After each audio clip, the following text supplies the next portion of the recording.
Good morning class 7 Hindi grammar प्रकरण के समास में आज हम पढ़ेंगे पार्ट टू में आज हम आगे का समास जो समास बचे हुए हैं उनके विषय में जानकारी प्राप्त करेंगे, उनके विषय में हम पढ़ेंगे। कल के वीडियो में आप लोगों ने समास के जो नियम हैं, समास के जो भेद हैं, समास के जो अर्थ परिभाषाएं उसको आप लोगों ने पढ़ा, उसके विषय में आप अवगत हो गए होंगे, उसके विषय में आप जान गए होंगे किस प्रकार से समास होता है, समास की पहचान क्या है, समास कैसे बनते हैं। ठीक है, इसके विषय में हमने आपको जानकारी आपको पूरी वीडियो में दे दी है। आप उसके बाद आपको द्वंद्व समास और द्विगु समास को पढ़ा दिया गया है। ठीक है, अब आगे का समास जो चाहे वो बहुब्रीहि समास हो, चाहे तत्पुरुष समास हो, कर्मधारय और अव्ययी भाव समास हो, इन समास के विषय में आप इस वीडियो के माध्यम से पढ़ेंगे और उसके विषय में आप उनकी पहचान के विषय में, उनके नियम के विषय में जानकारी प्राप्त करेंगे। तो हम चलिए शुरू करते हैं आगे का समास, उनके नियम और उनकी पहचान के विषय में। समास का जो तीसरा भेद है वो है क्या? कर्मधारय समास। कर्मधारय समास के विषय में हम अध्ययन करेंगे। कर्मधारय समास, ठीक, कर्मधारय समास। इसके पूर्व के वीडियो में आप लोगों ने द्विगु समास और द्वंद्व समास के विषय पढ़ा था। तो द्विगु समास के लिए एक परिभाषा आपको बताई थी कि जो पद में, जब किसी पद में, यानी कि जिसका पूर्व पद संख्यावाची हो और बाद का चाहे संज्ञा, विशेषण, सर्वनाम के रूप में कार्य करने लगते हैं, तो वहां पर क्या हो जाता है? द्विगु समास हो जाता है। लेकिन आप लोग एक बात और भी जान लीजिए कि इसके एक अपवाद भी होते हैं। जैसे कहीं पर हम दे देते हैं कि संख्यावाची होता है, लेकिन कभी कभी वो क्या हो जाता है? दूसरे समास परिणित हो जाता है, यानी दूसरे समास बदल जाता है, जैसे बहुब्रीहि समास हो जाता है। अपवाद होते हैं। जैसे कहेंगे तो जैसे लिखा रहता है दशानन, ठीक, दशानन लिखा है, मान लीजिए दशानन, तो दशानन का अर्थ ये संख्यावाची है पहला पद यहाँ पर, ठीक। लेकिन अब दशानन और आनंद का मतलब होता है 10 का होगा 10 संख्या हो गई, आनंद मतलब मुख होता है, आनंद का अर्थ होता है मुख। तो जिसके 10 मुख है, 10 मुख, ठीक है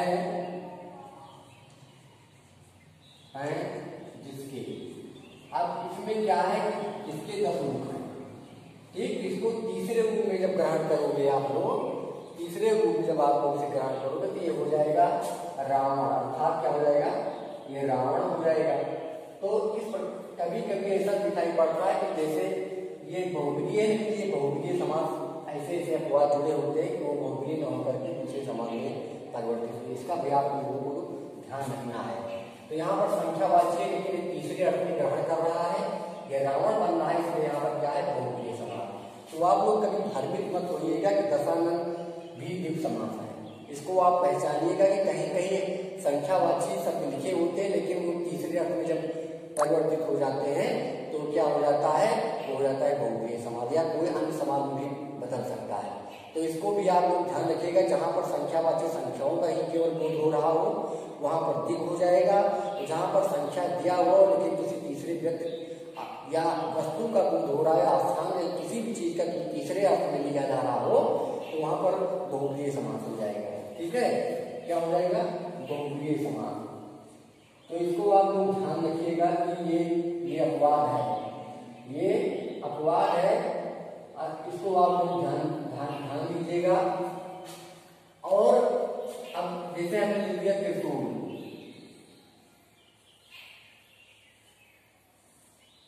ठीक, त्रिशूलधारी, त्रिशूलधारी।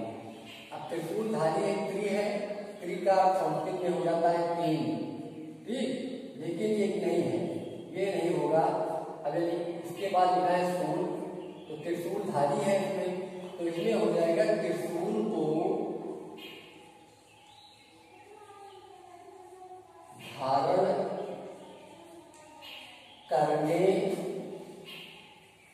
वाले, त्रिशूल को धारण करने वाले। अब अर्थात कौन है? त्रिशूल को कौन सा ऐसा देव है, आप कल्पना कीजिए कि त्रिशूल जो दे देता है वो कौन है? महादेव है, शिव शंकर। ये हो जाएगा शंकर अर्थात, तो यहाँ भी बहुप्रिय समास हो रहा है, आप लोग देख रहे हैं। ठीक, अब ऐसे इसी प्रकार चतुरानन हो जाएगा। चतुरानन, चार है आनंद किसके, चार है आनंद किसके, यानी चार है किसके, चार है मुख जिसके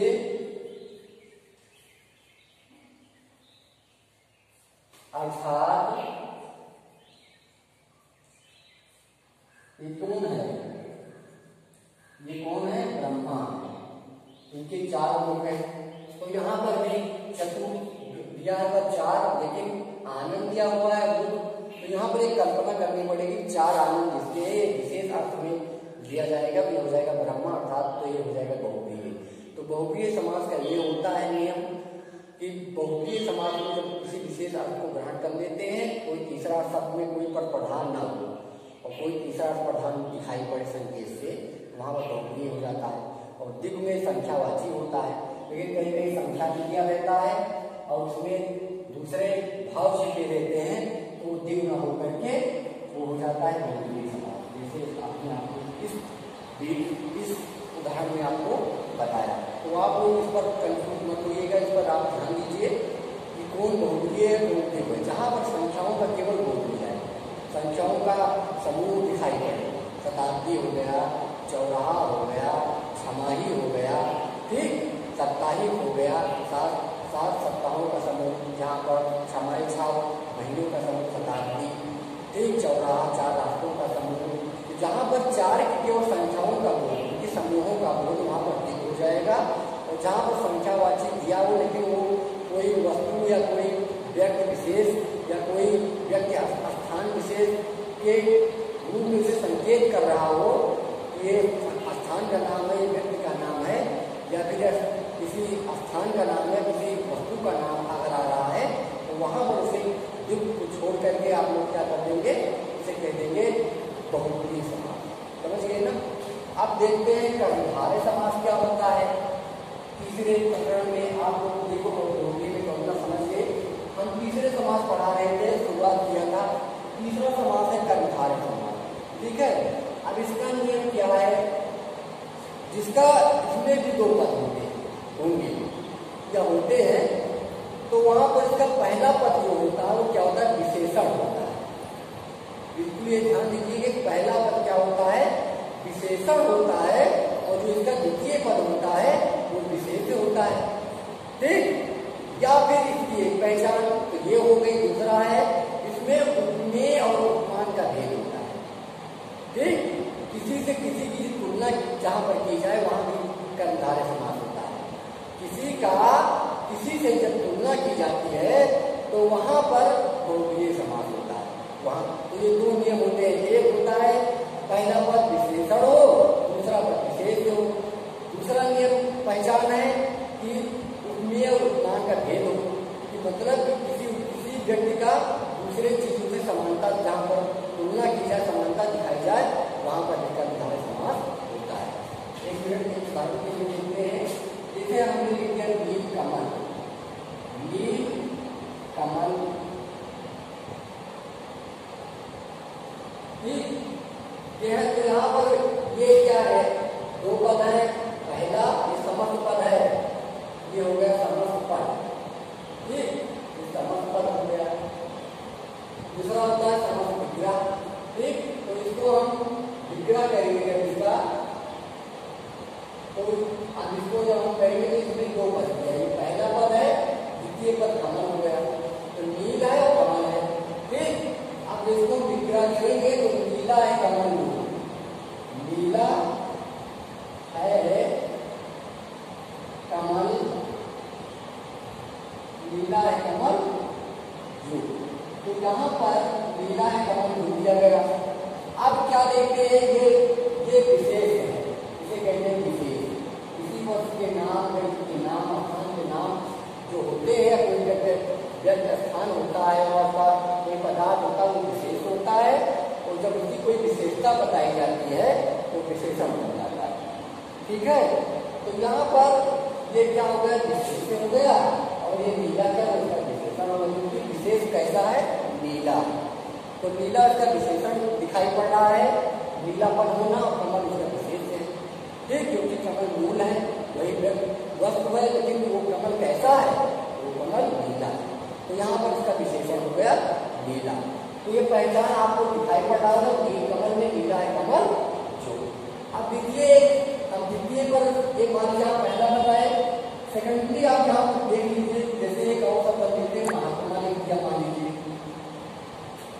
ठीक, ये महात्मा हो गया समास पद, अब इसका विग्रह करेंगे। तो ये महात्मा जुड़ा हुआ है, देख रहे हैं आप ऐसा। ठीक, लेकिन इसमें दो शब्द है, एक ये है, दूसरा आत्मा है। इसमें अगर संधि आपका प्रयोग करेंगे तो हो जाएगा महाधन आत्मा। ठीक, ये दीर्घ स्वर शब्द बनेगा। ये संधि में अगर आप करेंगे, अगर इसको डिवाइड करेंगे शब्दों को कैसे, दो शब्द है, तो ये दो शब्द है, एक हो जाएगा महा और दूसरा हो जाएगा आत्मा।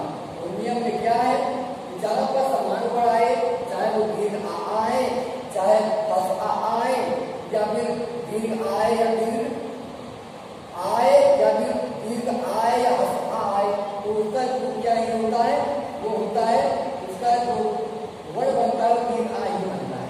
तो यहाँ पर महाधन मतलब जहाँ भी बड़ा है, यहाँ पर दीर्घ, यहाँ दीर्घ, यहाँ पर किसी प्रकार यहाँ पर बन जाएगा। अब इसको डिवाइड, तो इसका हम विग्रह करेंगे, इसका हम विग्रह करेंगे तो हो जाएगा महा का मतलब हिंदी अब लीजिए आप, तो महा का होता है महान, श्रेष्ठ। ठीक, तो यहाँ पर अब महा का हो गया महान, ये महान हो गया महान। ठीक, आत्मा है जो। ठीक, ये महान आत्मा और जो श्रेष्ठ व्यक्तियों की पहचान, सज्जन पुरुषों की पहचान, जो अच्छाई जिसके अंदर होती है, जो सच्चे कर्म होते हैं, कर सच्चे कर्म के सिद्धांत पर चलते हैं, अच्छाई के मन में चलते हैं, उन्हें महान आत्मा कहा जाता है। जैसे तमाम महापुरुष भी तमाम थे, तो महात्मा आप किसी भी कह सकते हैं, वाल्मीकि को कह सकते हैं, ठीक है, विश्वामित्र को कह सकते हैं, महात्मा गांधी को कह सकते हैं, राजनीतिक टैगोर टैगोर, जो भी अच्छा आदमी, जो श्रेष्ठ व्यक्ति को ये महात्मा शब्द लगाया जाता है। ठीक है, तो यहाँ महान है। अब आत्मा के ये विशेष आत्मा है, यानी कोई व्यक्ति है, आत्मा जिसके अंदर आत्मा होगी वो व्यक्ति कोई न कोई होगा, जीव कोई न कोई होगा, तो आत्मा का अर्थ लीजिए कोई व्यक्ति। और ये कोई विशेष हो गया कि ये आत्मा है, ये विशेष है कि इसकी आत्मा कैसी है, निर्बल है कि कुटिल है कि अच्छा है कि श्रेष्ठ है कि महान है। तो यहाँ पर अभी की विशेषता को हम ध्यान देंगे कि महान है। ये महान क्या बताया जा रहा है, विशेषता बताया जा रहा है। तो नियम में बताया गया कि जिसका पहला पद विशेषण हो और दूसरा विशेष हो, वहां पर क्या हो जाता है, कर्मधारय समास हो जाता है। या फिर कोई किसी की जब तुलना की जाए, उपमान को लेकर जहाँ पर समानता हो दिखाई जाए, वहां पर भी कर्मधारय होता है। यहाँ पर पहले विशेषण की बात करते हैं, यहाँ पर ये हो गया विशेषण, ये हो गया विशेष। तो यहाँ पर क्या हो जाएगा, कर्मधारय समास, ये कर्मधारय समास हो जाएगा। ठीक, अब देखते हैं उपमेय उपमान। जैसा लिख दिया चंद्रमुख, चंद्रमुख लिख दिया। ठीक, दो पद इसमें भी है, एक चंद्र हो गया, द्वितीय मुख हो गया। ठीक, अब यहाँ पर जैसे हमने चंद्रमा, इसको जब समझ में चंद्रमुख लिखा हुआ है, इसका हम विग्रह करेंगे तो चंद्रमा के समान हो, चंद्रमा के समान मुख, समान मुख। तो यहाँ पर क्या की जा रही है, समानता दिखाई जा रही है। अभी आपको नियम में बताया कि यहाँ पर क्या दिखाई जा रही है, समानता दिखाई जा रही है। किससे समानता दिखाई जा रही है, किससे समानता दिखाई जा रही है, ठीक, चंद्रमा से दिखाई जा रही है। किसका, मुख का। किसका दिखाया जा रहा है, मुख का दिखाया जा रहा है, चंद्रमा, चंद्रमा का मुख से समानता दिखाई जा रही है। और समान यहाँ पर दिया हुआ है। एक तरीके से यहाँ विशेषण भी दिखाई पड़ रहा है कि मुख कैसा है, चंद्रमा के समान है। मुख कैसा है, चंद्रमा के समान। तो एक विशेषण भी हो रहा है और दूसरी बात ये समानता भी यहाँ पर दिखाई जा रही कि मुख चंद्रमा के समान है। तो दोनों रूपों से क्या हो रहा है, एक विशेषण में भी भाव निकल रहे हैं और समानता के भाव, अर्थात यहाँ पर क्या है, कर्मधारय समास। तो ये बात आपको बिल्कुल समझ चाहिए, यहाँ पर क्या है, कर्मधारय समास। ठीक है, सिर्फ मुख्य इसी प्रकार हो जाएगा, नरसिंह हो जाएगा। ऐसे तमाम शब्द जो होते जहाँ समानता दिखाई जाती है वहाँ या विशेषण बताया जाता है, किसी विशेष का, किसी व्यक्ति वस्तु स्थान का और समानता बताई जाती है, तो वहाँ पर क्या हो जाता है, कर्मधारय समास हो जाता है। क्या हो जाता है, कर्मधारय समास हो जाता है। तो ये कर्मधारय के विषय में आपको समझ गए होंगे। ऐसे अन्य उदाहरण आपके पुस्तकों में दिए हुए हैं, चाहे वो क्लास 6 के हो, 7 को 8 के हो। ठीक है, इसके उदाहरण को आप समझिए और उसको भी आओ थोड़ा सा अभ्यास करिए, उसके बाद थोड़ा सा और समझिए। अब हम चौथा समास पढ़ेंगे, बहुब्रीहि समास। बहुब्रीहि समास पढ़ेंगे। ठीक है, बहुब्रीहि समास क्या होता है इसके विषय में हम अब पढ़ेंगे। इसके विषय में हम जानेंगे कि इसकी पहचान क्या होता है, इसका नियम क्या होता है। ठीक है, अभी हमने आपको जानकारी दी बहुब्रीहि के समास में, द्वित्व समास को समझाने में। बहुब्रीहि समास भी क्या होता है, जब कोई पद प्रधान ना हो करके, दो पद दिए रहेंगे, दोनों पद में कोई भी पद प्रधान ना हो। ठीक है, और उसमें किसी तीसरे भाव का गुण होने लगे, किसी तीसरे व्यक्ति का, तीसरे वस्तु का, तीसरे स्थान का, तीसरे पदार्थ का, इसमें किसी भी चीज के तीसरे अर्थ ग्रहण करते हैं तो वो हो जाता है बहुब्रीहि समास। समझ गए ना, वो क्या हो जाता है, बहुब्रीहि समास। जैसे अभी आपको हमने बताया था एक दो उदाहरण में, लेकिन अब फिर हम देखते हैं। जैसे हम लिखते यहाँ पर, ये मान लीजिए आपका समस्त पद हो गया ये, और इसका विग्रह हो गया समस्त विग्रह। इसके विभाग जो होते हैं, अंग होते हैं, समस्त विग्रह। समस्त पद होता है, समस्त विग्रह होता है। हम इसको अब ये लीजिए का हमने सब लिखा, का में लंब होता है, हमने लिख दिया लंब होता है, मान लीजिए इसको हम लिख देते, ये समस्त पद है। ठीक, अब इसमें भी पूर्ण विभाग दो पद है, एक होता है लंब, दूसरा है उदर। ठीक, दोनों में जो भी लंब आओ को यहाँ पर लग गया तो उदर हो गया, तो यहाँ पर दो पद है। इसका जब हम विग्रह करेंगे तो हो जाएगा लंबा है उदर, उदर का होता है पेट है जिसका, लंबा है पेट जिसका, यानी बड़ा पेट जिसका है। ठीक, तो ये कौन से देवता है, ठीक, जिसका पेट भारी है, बड़ा है, लंबा है, बड़ा है, तो क्या है ये अर्थात हो जाएंगे, कौन हो जाएंगे, कौन हो जाएंगे, विघ्नारण मंगल करो गणनायक महाराज, वो हो जाएंगे अर्थात गणेश। वो हो जाएगा गणेश हो जाएंगे। तो आप लोग यहाँ पर अब आपको एक बोध हो रहा होगा, आपको इसका बोध करिए कि ये क्या है, कि तीसरे अर्थ में ये पद प्रधान हुआ, नहीं पद प्रधान हुआ, यानी कि लंबा प्रधान है ना उदर प्रधान है, इनको सबको देख करके तीसरा प्रधान हो है ये गणेश है। ठीक, तो इसका आपको इस पदक्रम का आपको भाव बोध करिए और इसको संकेत में जब ग्रहण करेंगे तो निकलेगा गणेश तीसरे अर्थ में।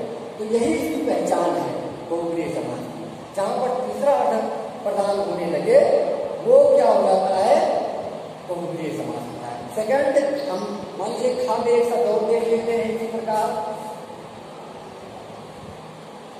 ठीक, ये हो जाएगा विषधर, मान लीजिए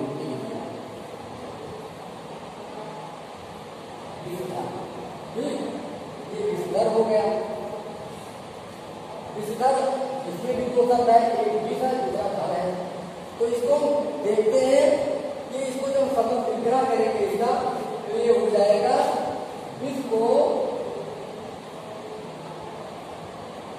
धारण करने वाले, विश्व को धारण करने वाले अर्थात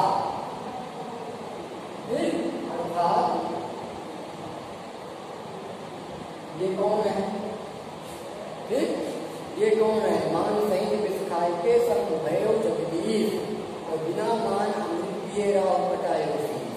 समुद्र मंथन हुआ, समुद्र मंथन में बहुत बड़ा विष निकला कि अगर थोड़ा सा भी पृथ्वी पर गिर जाता तो सारे सबको सृष्टि का ही विनाश हो जाता। तो उसको निवेदन किया गया शंभू से, तो शंकर जी ने विष्णु ग्रहण किया, तो यहाँ हो गया उनका जवान नीला, ठीक, और उनको विष्णु ग्रहण कर लिया और संसार को संकट से बचाया। तो ये कौन हो गए? ये है शंकर था, शंकर, ये शंकर हो गए। और ये कौन है? ये गणेश के पिताजी के नाम पे ये जगदीश हो गए, संसार के पिता, ठीक है।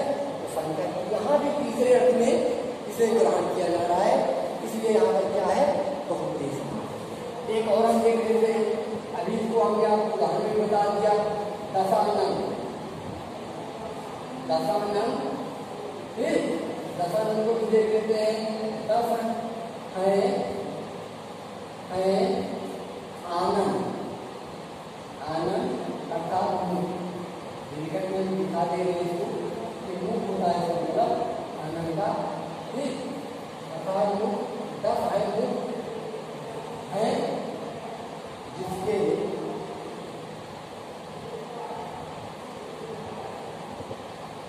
ये कौन है? जिसके अर्थात हो जाएगा, अर्थात कौन है? अर्थात है रावण। कौन है? ये रावण है, लंकापति रावण, ठीक है। जिसके हम उनके भंजन पर, यानी कि जब भगवान राम ने इनको मारा था, इनको वध किया था, उसी उपलक्ष्य में क्या बनाते? दशहरा की तलवार बनाते हैं। तो यहाँ पर तीसरा अर्थ ग्रहण किया जा रहा है दशहरा में, है संख्यावाची, लेकिन ये कुल मिलाकर के क्या हो जाएगा कि ये तीसरे अर्थ में बहुत ही एक नाम है, पर्यायवाची है रावण। यहाँ पर पर्यायवाची दिखाई पड़ रहा है, इसलिए हमें ठीक ना होकर के क्या हो जाएगा? बहुवचन समास हो जाएगा। तो इसी प्रकार आप लोग ये अवगत हो जाएंगे इस समास के विषय में। बिल्कुल आपको विश्वसनीय भाव से आपको ये बता दिया गया है कि इसमें कोई आपको संदेह नहीं होना चाहिए।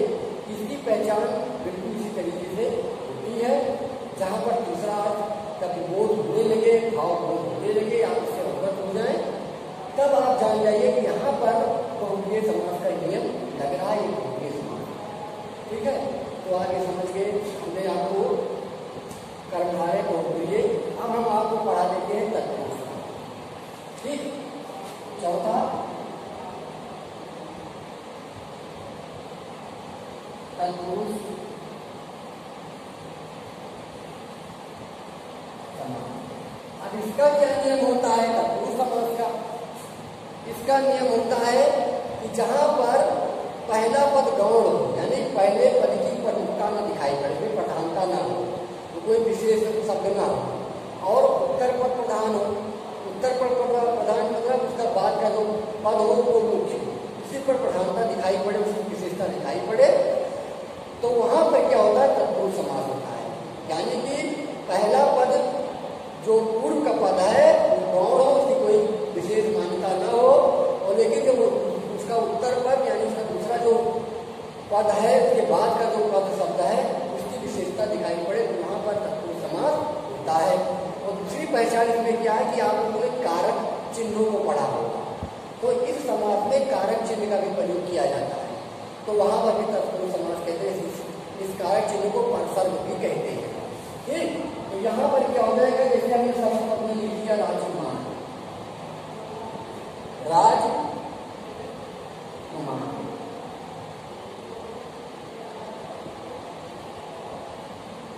ठीक, राजकुमार लिखा हमने, मान लीजिए, तो ये क्या हो जाएगा? राजकुमार। अब इसको ध्यान दीजिए, राजकुमार किसे कहते हैं? अब इसको आपको कल्पना पहले करनी पड़ेगी, राजकुमार किसे कहते हैं?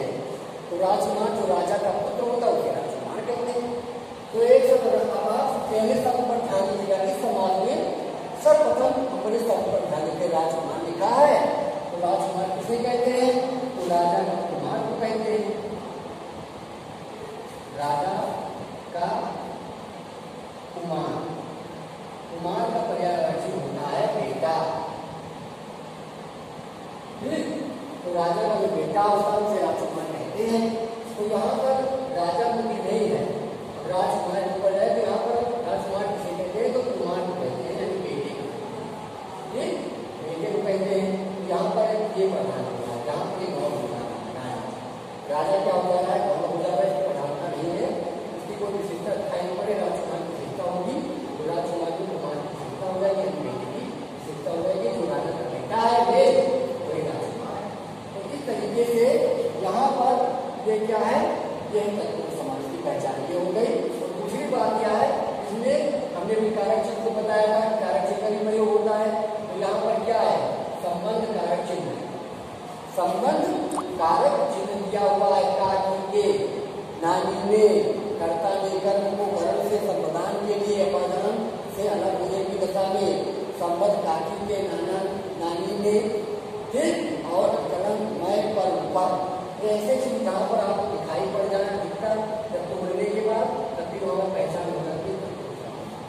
ठीक, बिल्कुल आप समझ गए ना। आप हम दूसरा शब्द और ले लेते हैं। मान लीजिए चिड़ी मार, चिड़ी मार शब्द के अनुसार इसको हम तोड़ते हैं, लेकिन इसको पहचानते उसी रूप से। ठीक, तो यहाँ पर क्या है? चिड़ी मार है। अस्तक पर ध्यान दीजिए कि चिड़ी मार किसे कहते हैं? चिड़ी मार किसे कहते हैं? चिड़ी मार किसे कहते हैं? जो चिड़ियों को मारता है, जैसे शिकारी। चिड़ी मार का पर्यायवाची क्या है? शिकारी भी है। जहाँ शिकारी गए, जहाँ चिड़ी मार गए, तो यहाँ पर दूसरा करेंगे चिड़ियों को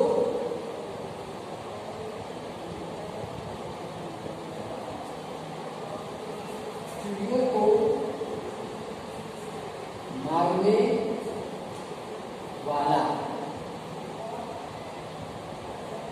अब यहाँ पर आप सोच रहे हैं होंगे कि यहाँ अर्थात लगेगा, अर्थात नहीं लगेगा, क्योंकि यहाँ पर चिड़ी मार पहले ही दिया जा रहा है। ठीक, चिड़ी मार को पहलिया कहते हैं यहाँ, और यहाँ पर चिन्ह लग गया को लगेगा। तो यहाँ पर क्या हो जाएगा? चिड़ियों को मारने वाला चिड़ी मार होता है। तो अब यहाँ पर चिड़ी हो गया चिड़िया, इसकी प्रधानता नहीं हो रही है। ठीक, और जो अब इसको जो मारता है वही चिड़ी मार होता है।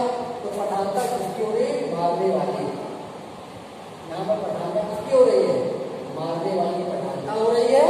इसलिए यहाँ पर पहला पद गौर हो जा रहा है, और मारने वाला जब किसी काम को करने लगा तो उसके लिए मूल शब्द बन गया मारने वाला। मारने वाला मारने वाला प्रधान हो गया, दोनों को जोड़ करके चिड़ी मार बन गया। तो इसलिए यहाँ पर तत्पुरुष समास हो रहा है। ठीक है, अब हम एक शब्द और देख लेते हैं। मान लीजिए पथ भ्रष्ट, पथ भ्रष्ट हो गया। मान लीजिए भ्रष्ट लिखा हुआ पथ भ्रष्ट। आप इसमें क्या है? इसी प्रकार अन्नभक्त हो जाएगा। ठीक, फिर जन्मान हो जाएगा, शरणागत हो गया। ये सब क्या है? तत्पुरुष समास ही है। तो यहाँ पर अब इसका विचार करेंगे तो ये हो जाएगा पद से भ्रष्ट। पद से भ्रष्ट हो गया। अब पद को भ्रष्ट होता है, मतलब मार किसी सिद्धांत को रास्ता, इसका पथ का अर्थ है कि नहीं मतलब केवल रास्ता। रास्ता मतलब किसी, जब हम भाव विचार से हम चलते हैं, किसी सिद्धांत को लेकर चलते हैं, किसी विचार पर चलते हैं, जो अच्छाई मार्ग चलते हैं उसे पथ कहते हैं। मार्ग मतलब नहीं सड़क से स्कूल का उजाड़ेंगे मार्ग है, पथ नहीं हो गया। पथ का कई रूपों में दिया जाता है, इसके कलात्मक शब्द है एक। तो ये पथ का मतलब होता है किसी सिद्धांत विचार पर चलने वाला, लेकिन जो अपने सही विचारों से हट जाता है, वो गलत हो जाता है, उसे कहते हैं पथ भ्रष्ट। बेहतरीन मार्ग से जो हट जाता है, ठीक, जो अपने विचारों को सही मार्ग से हट जाता है, गलत मार्ग को अपना लेता है, इसे कहते हैं पथभ्रष्ट। तो यहाँ पर थोड़ा गौर हो जाता है कि जो पथ से अपने विचार से हट गया वही मेन हो रहा है, तो जो भ्रष्ट हो रहा है पूर्ण रूप से वही मेन हो रहा है, यहाँ पर प्रधानता भ्रष्ट की, बाकी पथ तो अपने स्थान की स्थिति रहता है, लेकिन जो उस पर चलने वाला जो व्यक्ति है जो अलग चला जाता है वही मेन हो जाता है, ठीक। तो ये भ्रष्ट मेन हो रहा है, ये प्रधानता उत्तर पद की हो रही, मतलब पूर्व पद ये है, उत्तर पद ये है, तो पूर्व पद गौर हो रहा है, इसकी विशेषता कम है, इसकी विशेषता इसकी हो रही भ्रष्ट की, तो इसलिए यहाँ पर ये तत्पुरुष समास है। दूसरी बात ये यहाँ पर भी बना हुआ है से का, तो यहाँ पर कर्ता ने कर्म को कर्म से संप्रदान के लिए अपादान से अलग दशा में ये पद से क्या हो गया, अलग हो गया, भ्रष्ट हो गया, अलग हुआ है अपने विचारों से, यहाँ पर से लगा हुआ है, यहाँ पर कारक क्षेत्र को देखते हुए क्या है तत्पुरुष समास। तो आपको एक तत्पुरुष समास के विषय में अवगत करा दिया, इसके विषय में पढ़ा दिया। अब वीडियो ओवर हो रहा है, बड़ा हो जाएगा, कल अगली वीडियो में भी आपको हम इस समाज के जो बचा हुआ है बेभाव समाज जो बचा हुआ उसके विषय में आपको जानकारी दे करके दे देंगे। Thank you watching our video.